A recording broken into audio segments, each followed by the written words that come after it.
A lot of the stuff I do involves around environmental concerns. I particularly wanted to put forward for this installation where nature has been changed and altered over the years. Materiality, you've got to speak through the work as well as just the concepts and the appearance of it. I've used recycled tin for a lot of the text pieces. There's rusty steel, there's actual just collected rubbish, bandages, old footballs that have been cut up because people just more enjoy playing than actual concerned about the environment.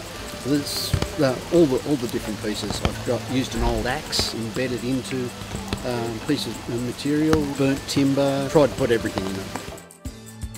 The actual tin that I've used is an old family piece that dates from my childhood, and slowly over time it's tarnished up and got this beautiful pattern in it. Then I've layered into a different oil paint, and basically like an intaglio print process, but no paper on it, and left the paint in place, polished it in other places, and then put a coating of Vestipol over the top of it.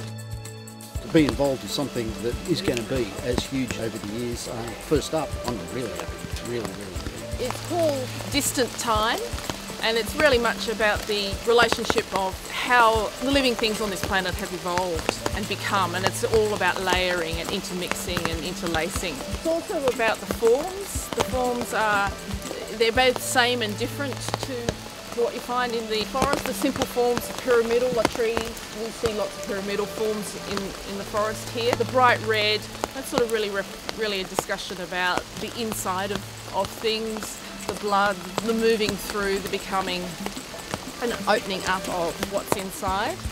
And the threading, it's a repetition, it's a reflection of like leaves on the tree. Most things in nature, in fact virtually everything in nature is about repetition, and the threading is a repeated action and a repeated form. And there's the two forms, the one here that you can see the internal, the structure, and then the little one at the back which is like an echo.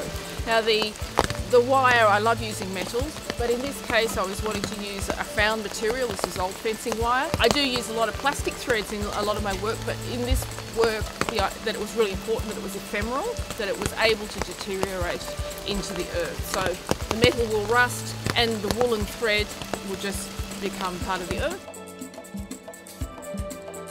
To be able to be in a site like this is rare. You very often when you're installing sculptures in cultivated spaces, and this is an absolute privilege to be here. And what a buzz to bring your work down in a cable car. It's quite a bizarre idea. Lovely.